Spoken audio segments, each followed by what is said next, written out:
The cameras were rolling when Donald Trump launched into one of his trademark rants, taking aim at Barack Obama with a storm of accusations and insults. Trump thought it would be just another headline-grabbing moment where he dominated the news cycle. But this time he miscalculated. Obama didn't respond with speeches or fiery words. Instead, his legal team quietly filed one of the most devastating counters Trump had ever faced, a lawsuit worth $100 million. The filing landed like a political earthquake, shaking Trump's camp and electrifying the public. What was meant to be an attack turned into a legal nightmare.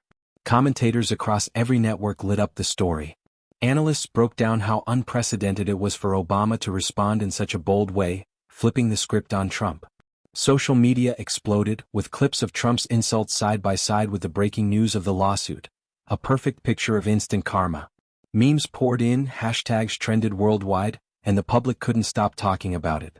For once, Trump wasn't the one dictating the narrative. Instead, he was forced onto the defensive, dodging questions about the massive financial hit and the possibility of a drawn-out courtroom battle. Obama, known for his measured calm, suddenly looked like the heavyweight who had just landed a knockout punch without even raising his voice. The saga became the political showdown everyone was watching. Not just a clash of personalities but a clash of power, money, and reputation. Trump's attempt to tear down Obama backfired spectacularly, leaving him staring down the barrel of a lawsuit that could reshape the battlefield for years to come. Trump had always prided himself on controlling the room, dominating the headlines, and keeping his opponents on the back foot. But this time the tables turned. As reporters swarmed outside the courthouse, it wasn't his voice filling the air, it was the announcement of a $100 million lawsuit. Inside his circle, panic set in. Advisors whispered about the potential fallout, while donors started asking hard questions. Could this fight with Obama spiral out of control? Trump brushed it off publicly, flashing his usual bravado, but those closest to him knew he was rattled. Meanwhile, Obama stayed silent in front of the cameras. He let the legal filing do the talking. That silence spoke louder than any speech. It gave the impression of confidence, strategy, and undeniable strength. The contrast was striking. Trump shouted, Obama acted. And the public noticed. Across the country, talk shows and podcasts dissected every detail. Was this just the beginning? Could Trump actually face financial ruin if he lost?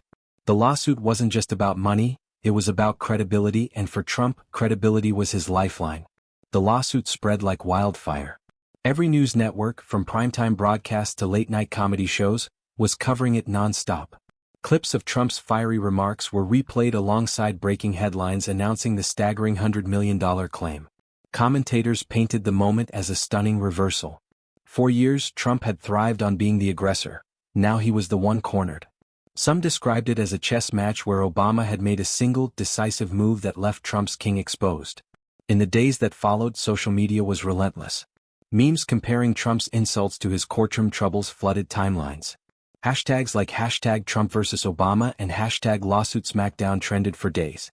Even people who usually stayed out of politics couldn't resist tuning in. But while the internet laughed, Trump's legal team wasn't laughing at all. Behind closed doors, they scrambled to calculate the risks. If the lawsuit went the distance, it wouldn't just cost money, it could reveal documents, records, and details Trump had fought to keep private. And Obama? He still hadn't said a word. His silence became its own form of power, making Trump look more desperate every time he spoke.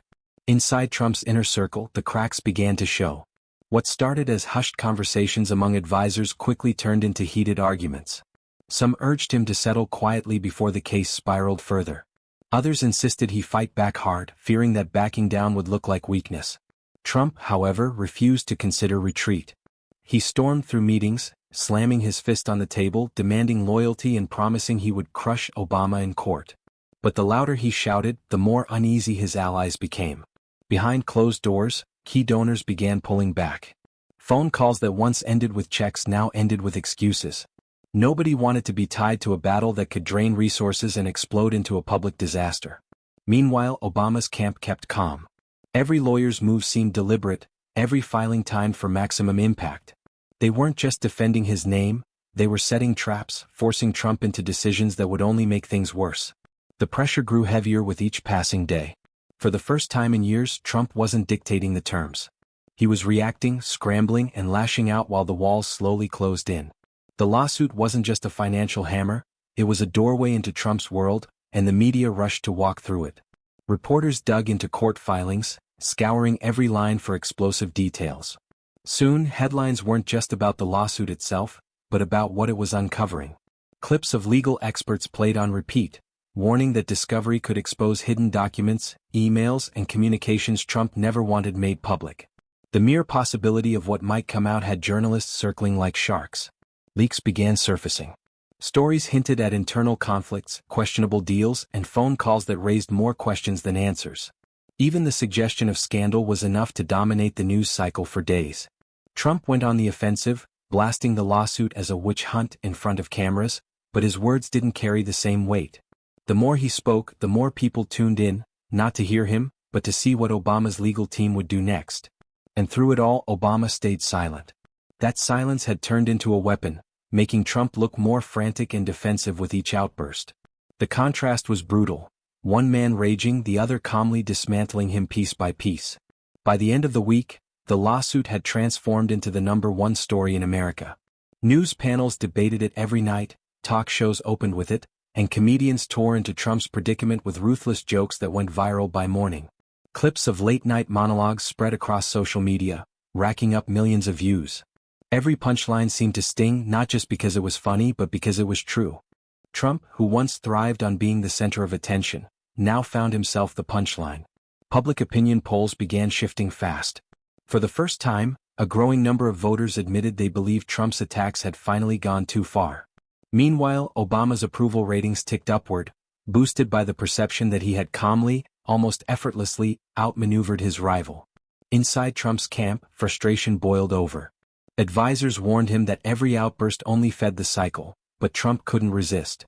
He lashed out on social media, posting long rants, but instead of intimidating his critics, the posts only fueled the fire. It was a media storm unlike anything Trump had faced before. And instead of controlling it, he was being swallowed by it. As the media circus raged outside, Trump's lawyers were locked in endless strategy sessions. Every option on the table looked grim. Settling would look like surrender. Fighting could drag out damaging revelations. Either path carried risks Trump wasn't ready to face. Court dates were scheduled and the countdown began. For the first time, Trump's bravado was tested not in front of cheering crowds, but under the harsh lights of legal scrutiny. The courtroom was a different battlefield, one where soundbites and insults didn't hold the same power. Meanwhile, Obama's legal team sharpened their arguments. Every filing, every statement, was crafted with precision. They knew the stakes went beyond money. This was about showing strength, discipline, and the power of patience. The press swarmed the courthouse steps, predicting what could happen once the trial began. Commentators whispered about the possibility of historic testimony, about the documents that might finally come to light. Trump tried to project confidence, but behind closed doors, his frustration was boiling over. He wasn't used to playing defense this long, and the thought of facing Obama's lawyers head-on left him visibly shaken. The world was watching. The stage was set. And for Trump, the courtroom was beginning to feel less like a fight, and more like a trap.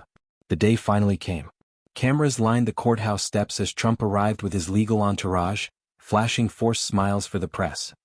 He tried to look unfazed, but the tension was written all over his face. Inside, the atmosphere was electric. Every seat was filled and reporters packed the back rows, ready to capture history. Obama didn't need to be there in person. His legal team spoke for him and their opening statements hit like a hammer. Calm, sharp, and methodical, they laid out the case with a confidence that cut through the courtroom like a blade. Every word was measured, every fact reinforced with evidence. Trump's lawyers fired back with their own arguments, but they were met with interruptions, objections, and a judge who wasn't impressed by theatrics. For the first time, Trump couldn't control the room. He wasn't on stage at a rally, he was under the authority of the court. Outside, the media went wild. Clips of the opening arguments were broadcast everywhere, with analysts dissecting every phrase. The consensus was clear. Obama's side looked steady, professional, and devastatingly prepared. Trump's side looked rattled. As the first day ended, the momentum had shifted. The courtroom was no longer Trump's arena, it was Obama's legal battlefield. And Trump had just realized he was fighting on enemy ground. The second day in court started with whispers of something big. Reporters huddled in the hallways, buzzing about rumors that Obama's legal team was preparing to drop evidence that would flip the case on its head. When the moment came, the courtroom fell silent. Obama's lawyers unveiled a series of documents and communications that painted a picture far more damaging than anyone expected. It wasn't just about Trump's insults anymore, it was about patterns of behavior, reckless actions, and contradictions that cut deep into his credibility. Gasps rippled through the audience as pages were projected on the screen for the jury. The evidence was precise, irrefutable, and devastating. Trump's attorneys scrambled to object, but the judge overruled them, allowing the presentation to continue. Outside, news networks went into overdrive. Breaking banners flashed across screens, declaring bombshell evidence revealed. Social media exploded with clips of shocked reactions inside the courtroom. Hashtags trended within minutes, and the story dominated every feed. Trump sat rigid, his jaw tight, his usual confidence slipping away. For once he had no quick comeback, no witty insult, no stage to rally on. He was cornered by facts, and facts were far harder to fight than applause lines. The lawsuit was no longer just a headline. It had become a turning point, one that could decide not only Trump's future, but how history would remember this showdown. The bombshell evidence sent shockwaves far beyond the courtroom. Within hours, Trump's political allies were scrambling. Some issued cautious statements, carefully avoiding direct defense. Others stayed silent altogether, not wanting to tie themselves to what was quickly turning into a disaster. Behind the scenes, donors were furious. Calls poured into Trump's campaign office demanding answers. Many feared their money was about to vanish into legal fees instead of rallies and ads. Some even began quietly reaching out to other candidates, testing the waters for safer investments. In the media, the coverage grew relentless. Analysts speculated about how damaging the documents could be if the case continued.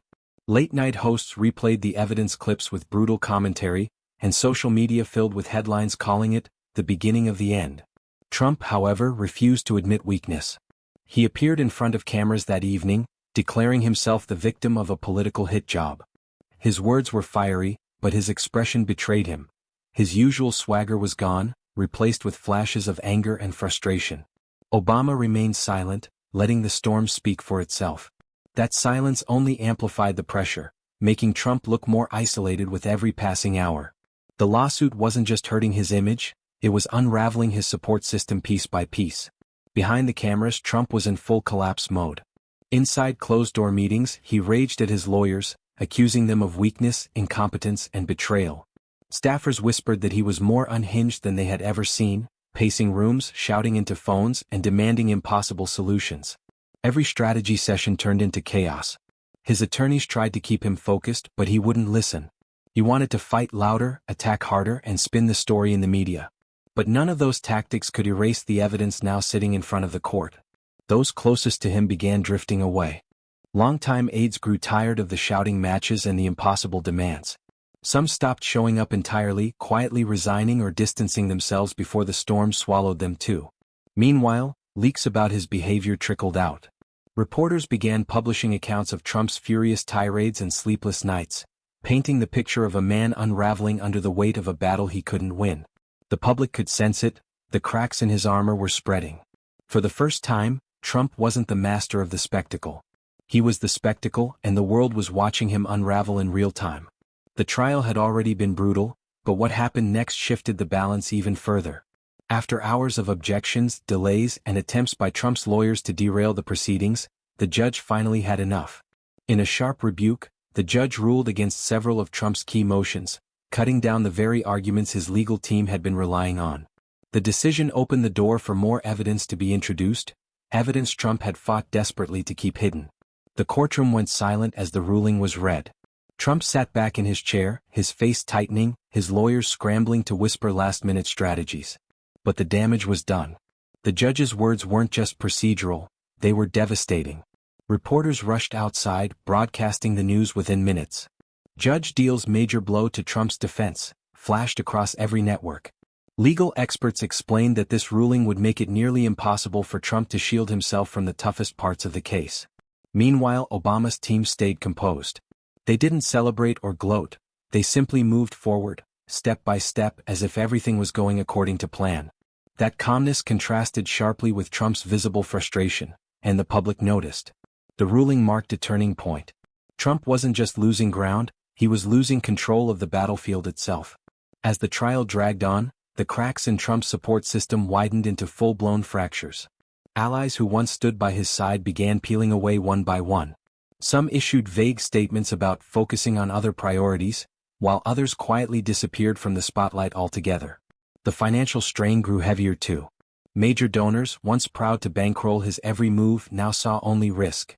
They began shifting their money elsewhere, leaving Trump's campaign coffers dangerously thin. For a man who thrived on projecting power and wealth, the financial drought was humiliating. Inside his circle, betrayal became the norm. Former confidants leaked stories to the press, painting a picture of dysfunction and chaos behind the scenes. Each leak made headlines, amplifying the sense that Trump's empire was crumbling in real time. Meanwhile, Obama's silence remained unshaken. He never once appeared in front of cameras to comment. Instead, his team's steady, calculated actions made Trump's unraveling look even more dramatic. It was a masterclass in contrast: calm versus chaos, discipline versus desperation. Public opinion shifted sharply. Polls showed growing numbers of Americans who believed Trump had finally pushed too far. Even some of his longtime supporters admitted privately that this fight looked unwinnable. The walls were closing in, and this time no loyal army was rushing to save him. The courtroom had grown heavier with every session. Each new witness, each piece of evidence, felt like another stone stacked against Trump. What began as a public spat had transformed into a legal storm that now threatened to swallow him whole. The press called it the trial of the decade. Outside, cameras never left the courthouse steps. Protesters and supporters clashed daily, holding signs and chanting as if the verdict would decide more than just one man's fate. And in many ways it would. Inside, Trump looked exhausted. His fiery outbursts had dwindled into quiet muttering as his lawyers struggled to keep momentum alive. The swagger, the smirk, the larger-than-life bravado that once defined him had begun to fade. For the first time he looked cornered, not by politics but by the weight of accountability. Obama's team, however, remained steady to the very end. Their closing arguments were sharp, precise, and devastating. They painted a picture not just of insults gone too far, but of a man who believed he could act without consequence. The courtroom was silent as their final words echoed, "No one is above the law." The jury was sent to deliberate. Hours turned into a long, tense silence. Every tick of the clock brought the weight of the moment closer. Trump knew that whatever the outcome, his image, his power, and perhaps even his empire would never be the same again.